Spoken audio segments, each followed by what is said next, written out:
সামন্তবাড়ির ছোট্ট রানী যেন সত্যিকারের রানীকেও হার মানাবে। আপেলের মতো গায়ের রং, সুন্দর চাঁদের মতো মুখ, সর্বোপরি মিষ্টি কথায় তার জুড়ি মেলা ভার, যেন জীবন্ত একটি ডলপুতুল। তাকে দেখলে যে কেউ ভালোবাসতে বাধ্য। বাবা হরি সামন্তের এককালে নুন আনতে পান্তা ফুরলেও এখন নির্দ্বিধায় তাকে ধনীর পর্যায়ে ফেলা যায়। মেয়ে হওয়ার 1 বছরের মধ্যে বালি সিমেন্টের ব্যবসা ফুলে ফেঁপে ওঠে। তবে তার জন্য পাড়ার ভুবনবাবুর কৃতিত্ব বেশ অনেকটাই। ভুবন মাল হলো পাড়ার মাথা, আর একটা নির্দিষ্ট রঙের প্রতি অনুগত। তাই তার হাত যার মাথায় থাকবে সে ফুলে ফেঁপে উঠবে, এত জানা কথা। ভুবন যখনই হরির বাড়ি আসে রানীকে কোলে নিয়ে আদর করবেই। ভুবনের 8 বছরে বিয়ে হলেও সন্তান হয়নি। হরি বোঝে, রানীকে কোলে নিয়ে একটু সন্তান পাওয়ার চেষ্টা করে। হরি অনেকবার বলেছে ভালো ডাক্তার দেখাতে। ভুবন যে চেষ্টা করেনি তা নয়, কিন্তু ঈশ্বর কৃপা করেননি মাল দম্পতিকে। হরি খুব কৃতজ্ঞ ভুবনের কাছে, সেটা কথায় বা আচরণে বারবার জানিয়ে দিতে ভোলে না। কিন্তু একদিন ভুবন এসে হরিকে যা বলল তাতে হরির মাথা ঘুরে যাওয়ার জোগাড়। ভুবন কোনো রকম ভনিতা না করেই বলল, হরি, তোকে আমি অনেক উপকার করেছি, সেটা তুইও বরাবর বলেছিস।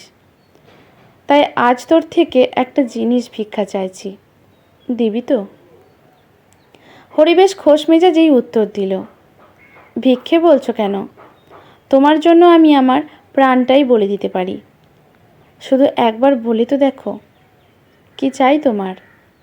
ভুবন খুব শান্ত গলায় খুব ছোট্ট করে উত্তর দেয়, রানীকে।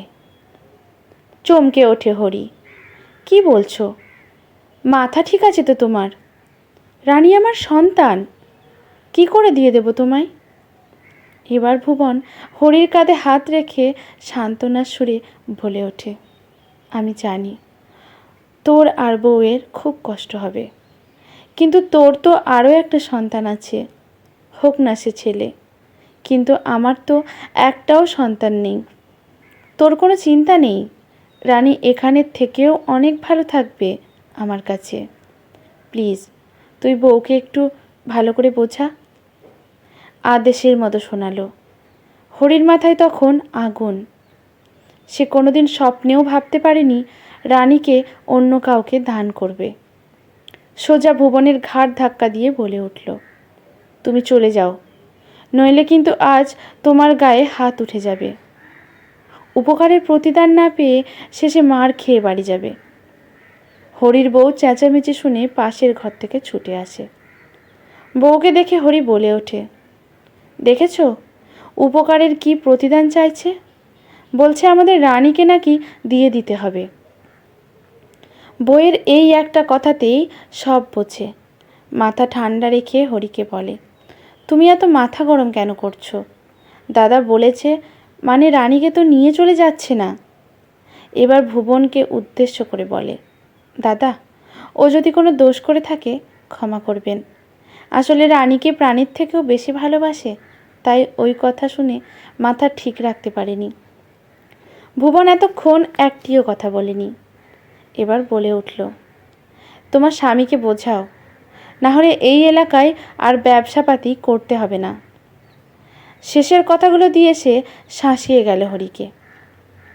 এটা জলের মতো পরিষ্কার।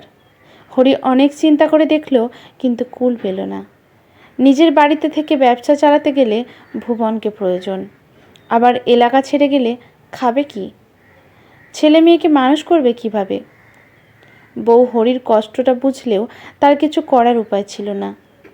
কিন্তু ভুবনের লোক প্রায় 2 দিন ছাড়া হরিকে ডেকে যায় ভুবনের সাথে দেখা করার জন্য। একসময় নিজের সাথে যুদ্ধ করে নিজেকেই পরাজিত করতে বাধ্য হয় হরি। তার প্রাণপ্রিয় রানীকে আইনত দত্তক নেয় ভুবন। প্রায় সপ্তাহখানেক মেয়েকে পাঠিয়ে মুখে অন্ন তোলেনি স্বামী স্ত্রী। এদিকে ভবানীর বাড়িতে উৎসব। সন্তানহারা দম্পতি রানীর মতো ফুটফুটে মেয়ে পেয়ে যেন আনন্দে আত্মহারা। একটা করে দিন যায়। হরিয়ার বউ একটিবার রানীকে দেখার জন্য উতলা হয়ে ওঠে। হরিয়ার আগের মতো ব্যবসার কাজ দেখাশোনা করতে পারে না। দোকানের কর্মচারী পলাশের হাতেই সব দায়িত্ব ছেড়ে দেয়। ক্রমশ অসুস্থ হয়ে এক সময়ে বিছানা নেয়। ছেলে এত বড় হয়নি যে ব্যবসা সামলাবে, ফলে যা হবার তাই হলো। ব্যবসার লাটে উঠল। আবার সেই আগের মতো নুন আনতে পান্তা ফুরোনোর অবস্থা হলো। হরি মাঝে মাঝেই মৌকে বলে, আমাদের ঘড়ির লক্ষ্মী চলে গেছে, তাই এই অবস্থা। ভুবন কিন্তু লোক মুখে সব শুনতে পায়, তবু আর সাহায্য করতে এগিয়ে আসে না। আসলে ভুবন ভাবে হরিকে দেখলে রানী যদি বাবার কাছে ফিরে যেতে চায়, তার চেয়ে ধরাছোঁয়ার বাইরে থাকাই ভালো। কিন্তু ঈশ্বর যা স্থির করে রেখেছেন তা খণ্ডাবে কার সাধ্য। হঠাৎ 3 দিনের জ্বরে ভুবনের স্ত্রী মারা গেল। ভুবন এই শোক সামলাতে না পেরে বিছানা নিল। খবর পেয়ে হরি অসুস্থ শরীরেও ভুবনের বাড়ি গেল। বিছানায় শোয়া ভুবনের যন্ত্রণা কাতর মুখের দিকে চেয়ে বলল, আমি সব শুনেছি, তোমাকে সান্ত্বনা দেওয়ার ভাষা আমার নেই।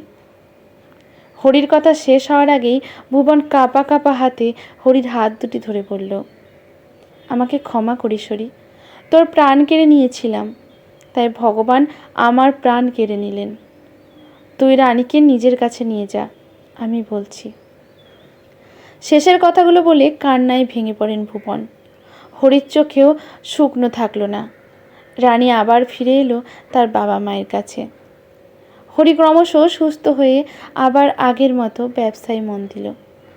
দান করা মেয়েকে ফিরে পেয়ে সামন্ত দাম্পত্যের আর খুশির অন্ত রইল না।